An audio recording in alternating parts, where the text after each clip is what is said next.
Hey, it's Brad, and on today's episode of Watch Brad Work, we're heading back out to the tree stand.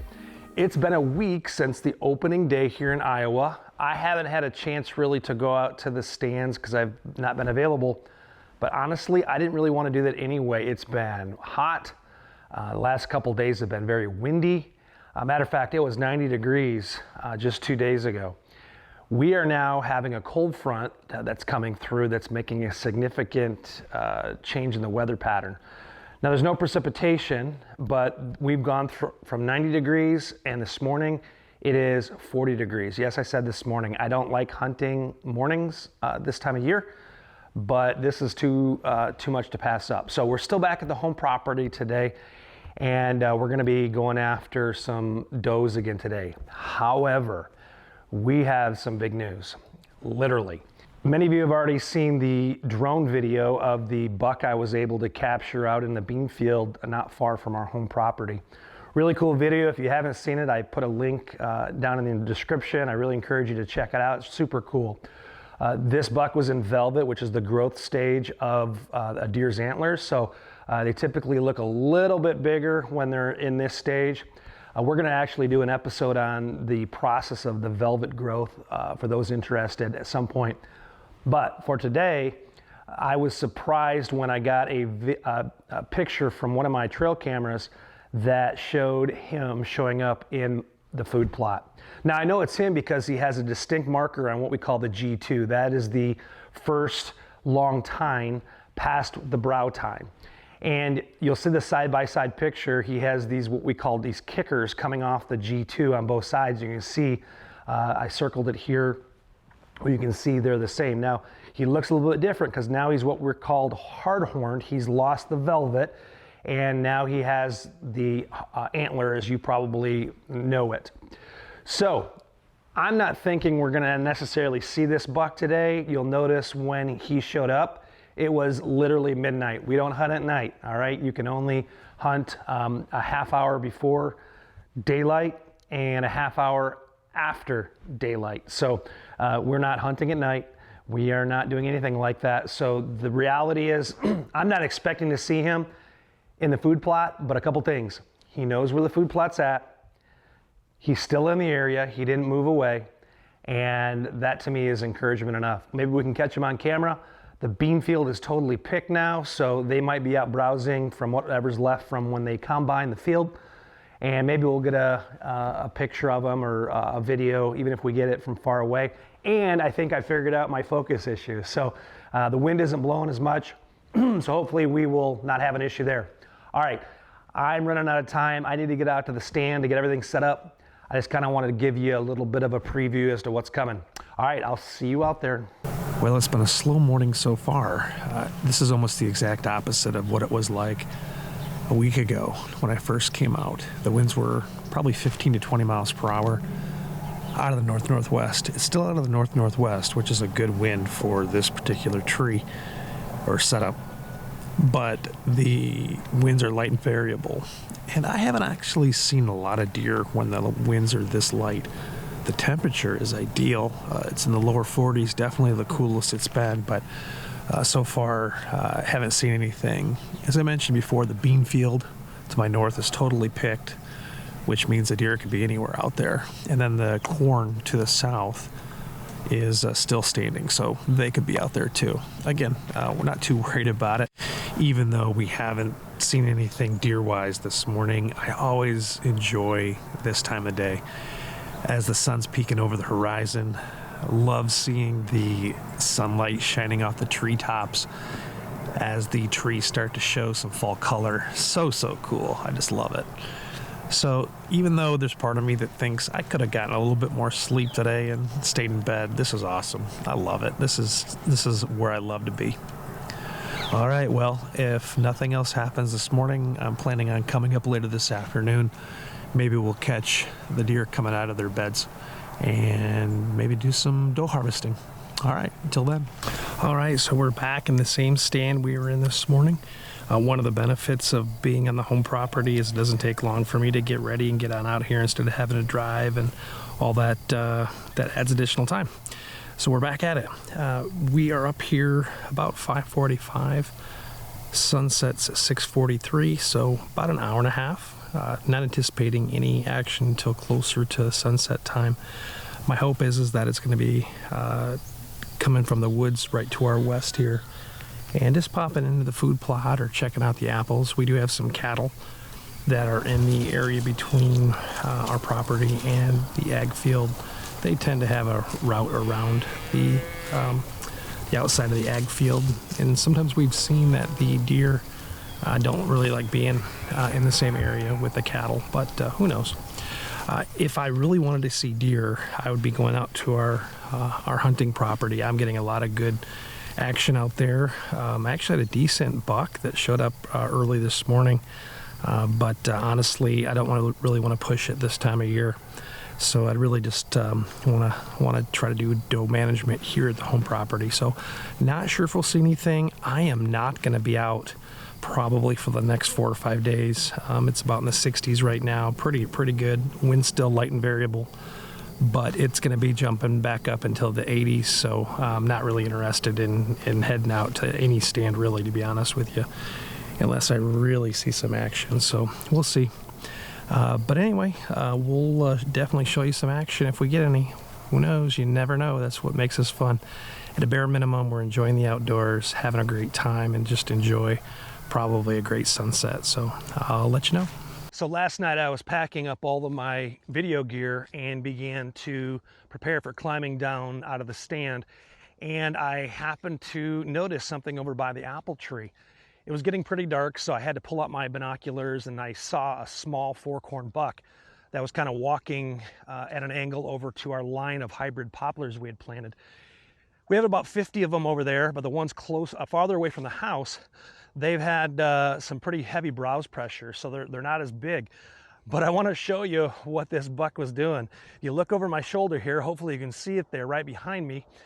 He was coming and he was rubbing his antlers and going to town on this particular hybrid poplar, scraping off all that outside bark. So some of you might be wondering, well, why do whitetail bucks do this?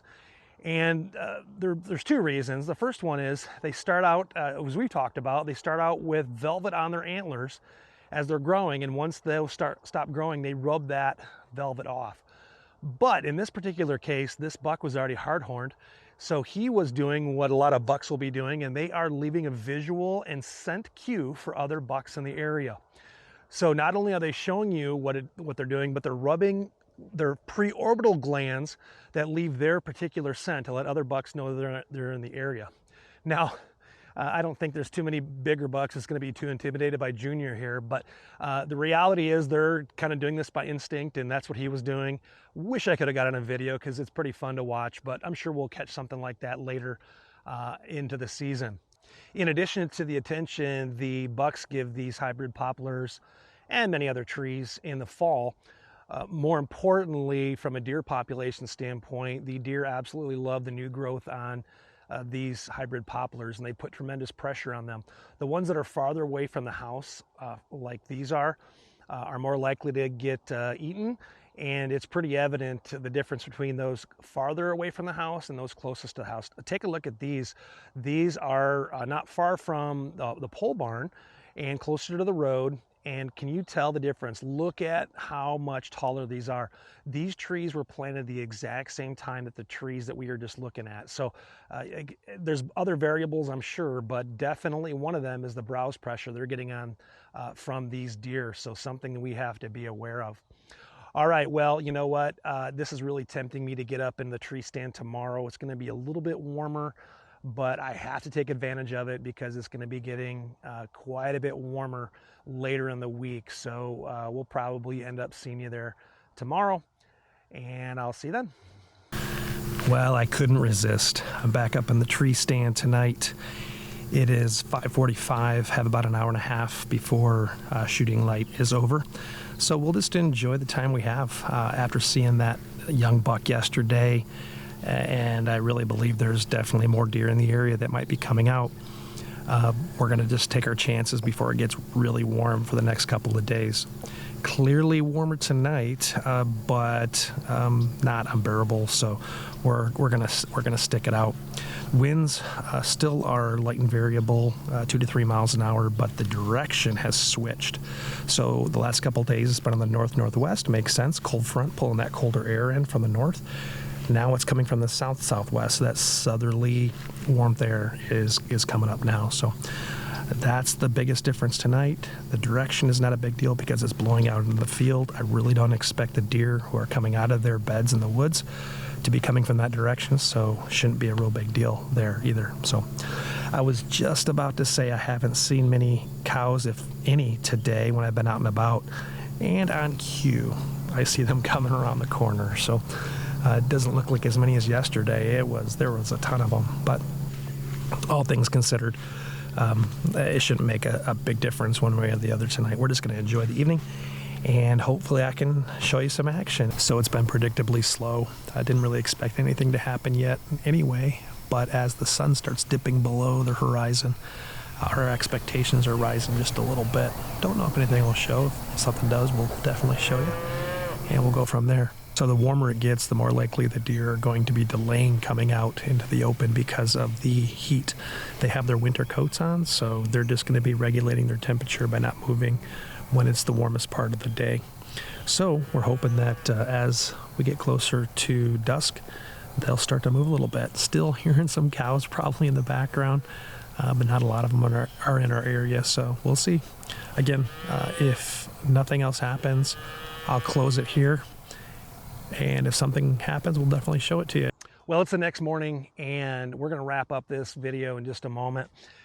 I was pretty encouraged last night because the cattle had moved on to greener pastures, I assumed, and it was pretty calm, and just expected a deer to pop out at any minute, and unfortunately nothing did. So I got all my gear put away, and I was hooking onto my safety line so I could safely get out of the tree. And as I was doing that, I looked down, and there is a small deer about 10 feet or so from the tree. So I decided to stay put. I didn't want to spook it, and kind of hung out. I couldn't really see much, and I was just hoping it was going to be jumping the fence and heading out to the bean field. So I got all the way down, came around the corner, and sure enough, that little doe was just a few feet from me, about 10 feet again, hadn't moved a bit. All of a sudden, it starts walking towards me. And I figured out it must be that fawn that we've shown you a couple of times. And I couldn't see it very well, but it was pretty small. And you probably don't believe me anymore. You're probably like, sure, Brad, you're only seeing deer after it's dark and you have no video of it. Well, I decided to pull out my phone, and this is pretty bad video. But I'm going to show you anyway. You can kind of see I kind of lighten it up a little bit. There's this fawn out there, and I actually started walking towards it, and it kind of sauntered away. So not a deer we're interested in. Still pretty fascinating. It's going to grow up. It's going to figure it out. But at least we saw something, and hoping down the road for something a little bit bigger. All right, so we're not going to be up hunting again for probably 3 or 4 days. Like I said, it's going to be pretty hot. However, by the weekend, we have a major cold front coming in for several days. It's going to be ideal to be out. Going to get down in the 30s for lows, so you better believe I'm going to be out, and I probably will head to a new stand for some of those times. So looking forward to that. All right, so thank you so much for stopping by. This was a longer video. We covered 3 hunts and saw 0 deer during daylight hours. So hey, that's what we do. We don't necessarily show you everything that's perfect and successful from a hunting standpoint, but that's okay. That's reality, and I enjoy it regardless. As always, I just want to thank you so much for stopping by. I have plenty of work to do when it's going to be hot the next couple days. I'm editing quite a few videos, so we're going to be posting quite a few in the next week. So stay tuned. If you haven't subscribed already, please go ahead and do that. And if you hit the notification bell, as soon as we launch a new video, you'll see it, and I hope you'll follow along. Also, thanks to all those who are commenting. I love the interaction. If you have questions or comments, suggestions, or whatever, go ahead and post those, and I'll be happy to interact with you there. I really appreciate that. All right, well, I will see you next time on Watch Brad